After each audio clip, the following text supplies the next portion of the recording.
Another day, another coin ring, and my little workshop area over here, it doesn't half stink at the moment, and the reason for that is I'm aging some hops in order to make a beer style known as a lambic. And in order to do that, you need some really old, sort of, that you wouldn't use in any other beer, but you want most of the aromas to disappear, so you keep the preservative properties of the hops without the flavour. So all that smell is currently going into the air here, and it's horrible. Too much information. Another coin ring, this time 1960 shilling, but to a size X, which is huge. And this order came through a couple of weeks ago, and I've had real problems getting a really nice quality 1961 shilling. 1960 1 shilling coin, not a 1961 shilling, a shilling from 1960. Yeah, you know what I mean. And the sad thing about these is that because they've got the date that goes across, when you punch the hole in the middle, these are going to stretch out and slightly deform. There's no way of avoiding that. Sadly, that's, you know, the design of the coin. And I've got a couple, and they just weren't very nice. So this, I've got 2 of these now, so if this one goes wrong, I've got a spare. But it's taken this long to find, with you know, the best will in the world. This is 51 years old, 61 years old. I should know that. I just had a birthday. Yeah, let's see where we go with it. It's copper nickel. It's not half silver. It's copper nickel. So gonna have to be a bit careful with it because it's not as malleable as the half silver ones. The first thing, obviously, is to set light to it. Well, not set light to it, but anneal it in the blowtorch.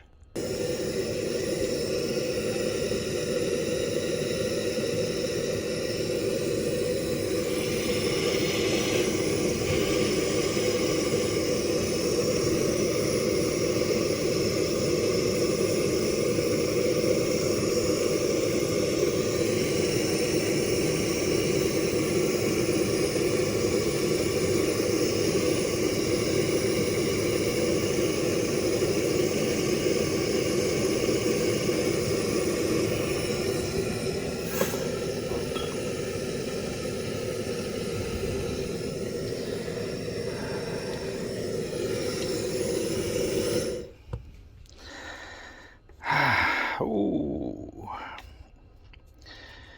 There we go. So this is now softened and did it up. You've seen this before. If you follow my videos, you'll know that I then put it in here, put that in there, and put it up there and do this.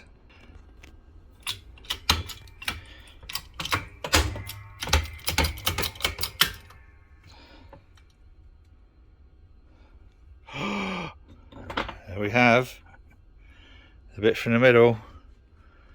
So, as you know, what do I do with those? I put them in a little bag with a sticker that says the bit from the middle. Let's have a look, see whether I've chosen the right size ale. Now we have only just maintained the 1960. A smaller hole than that wouldn't really have worked quite as well. It is what it is. We'll still keep the 19 and the 60, but what I've got to do next is clean the inside of this punched hole up with the deburring tool, and that will start then to cut in to that 6 a little bit and the 9 a little bit there. But that's the only way we can prevent it from potentially splitting. Let's get on with it. That's polished the inside where I punched the hole out.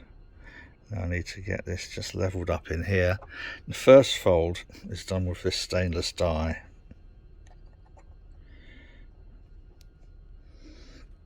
Zoom out. Is it going to fit under there nicely? Yeah. And try and level that up. Let's see if it's... Now, what we don't want is for that to be skewed in there, otherwise it boggers the coin up. I think that's nicely level, and that then is the first fold. My foot's dropped off. Let's have a look. That's okay, it hasn't deformed. Whew. So next we can put that back over there, and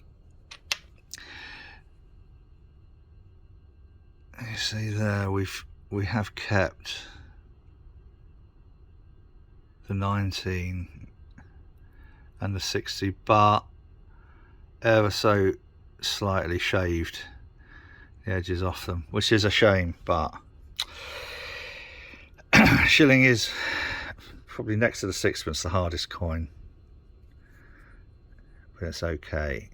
Next I anneal it again on the blowtorch and then clean the inside up, and then we get ready to start forcing that cone. I'm not going to film all that because it's boring watching me burn a coin. So that's now annealed. I'm just going to give it a quick, very quick sand around the inside of that punched hole. It's better. Now this is the same die that we used to start the fold, but because it's now got a smaller, it goes in this side. This is why I bought these dies. These dies are metric, imperial, not metric. And the reason was most of the coins I work with are old, before we did metrification. I know some people will watch this, they say he's doing that Nigella thing where he mucks around with the pronouncing of words, because she did microwave and everyone took the proverbial, and she was only joking. Anyway, so these aren't metrificated. Wait. This is where we need to be careful, because we want a nice evenish cone, and it's ever so slightly, do you see what I mean? Gone ever so slightly wonkierish. What I'm going to do, I'm going to give it another run through in there, just with a slightly larger cone, just to try and level up a little bit. Whose term is that? Level up. I've heard that before. Right. So not much, just a teeny bit, which will then give it. Right. So, oops, sorry, it's not really. Come on, focus. Thank you. Right. Good. So that then is almost ready to sort of go on here and start being stretchificated. And in case you haven't seen this particular tool before, this has got 6 splines, and that thank you, that plunger pushes up and pushes these out, and so it gives it an equal stretch all the way around its hole, what we has punched. But first, you know what? Yep, let's get annealing on the ring stretcher for quite a few annealings, and we're up to, oh dear, that is so not a good sign, is it? And the reason for that is we need to take it all the way down there.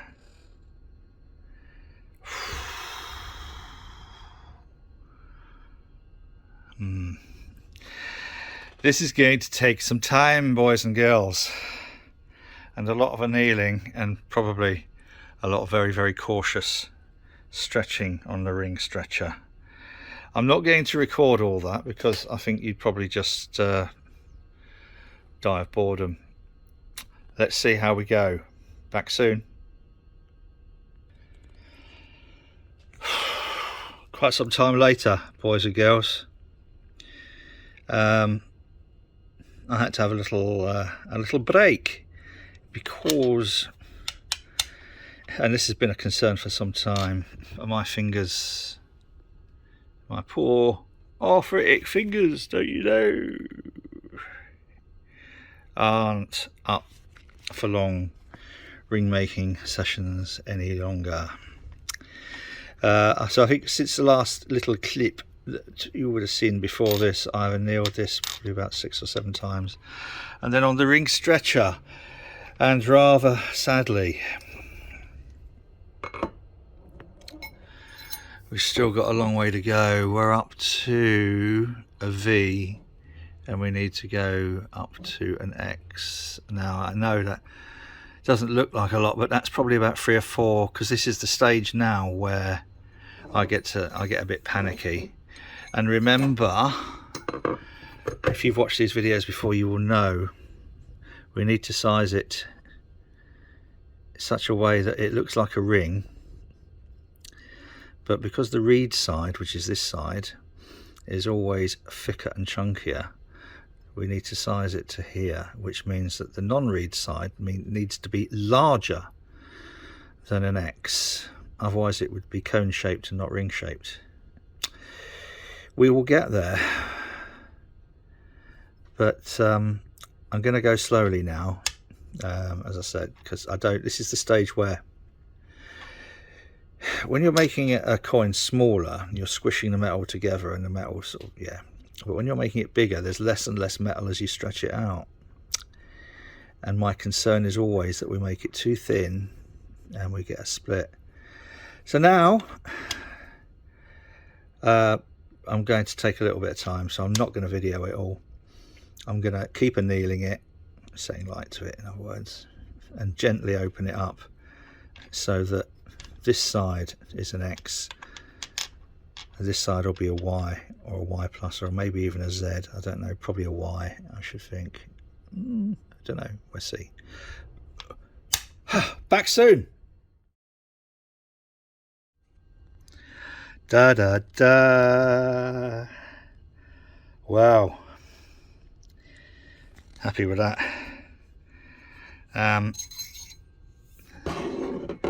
The other thing about making these is it doesn't increase my coffee intake, you know.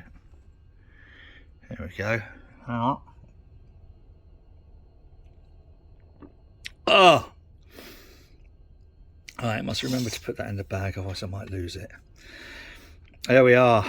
We have a size X 1960 shilling coin. What I need to do now, oh gum,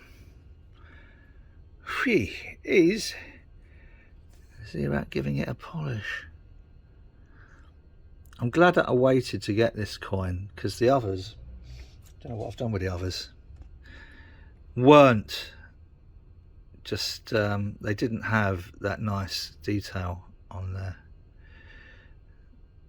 And sadly, yeah, you know, I knew we was going to lose some of the definition of the, but still a nice coin. Yep, get it polished, see what we think. Not going to overly polish it, I want to give it some age, but let's see where we can get it. Oh, it's the reveal. And we have 1 shilling. Now, ideally, we would have had a larger hole, which would then have made the lettering equidistant between the edges. But that, as you'll see, would have lost all of the year. Now I've left, because the order said a light patina, so I don't know if you can see, I've left some of the dark detail. Let's get a pointy thing around the lettering. I haven't, let's got something on it. Whoops, ow, all over the place, come on. So the dark background, I've left little bits of it, and that highlights the lettering.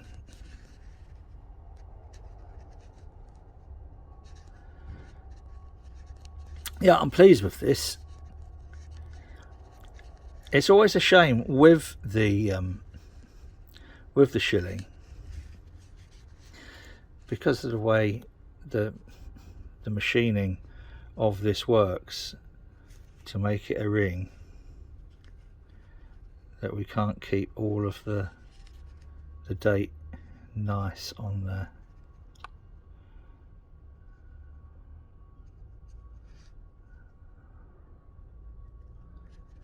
Yeah, it's come out well though. Right, well, I am pleased with that. Haven't kept much of the detail on the inside because it had to be squished up to such a large coin. So to give you an idea, that is a shilling, so it is slightly larger. A size X is slightly larger than the diameter of the coin itself. That's a lot of stretching. But it's come out lovely. Right, what I'm going to do, I'll drop the customer an email and say I have got this spare one which I could punch a hole in the top there. Have I got any key rings? Hang on, let's have a little look. That'll be a no then. I did think I had some, but I could still punch a small hole in the top, and they could get a key ring, get a little ring, put that on a key ring maybe, or a pendant or something. Who knows? I'll give them the option anyway. So that, boys and girls, is it. Another one. I'm very pleased with it, but I'm not, I don't know, I'm not sure I'm going to be keeping this on the website. It's I've been worried for some time that making these coins is becoming more and more difficult with my aged fingers. So I'll think about that. I think I might put the price up because it just takes so long. But I am pleased with this. I'm happy with this. It's turned out nicely. Right, if you like this rubbish, please feel free to subscribe to the channel. It'd be lovely to have you.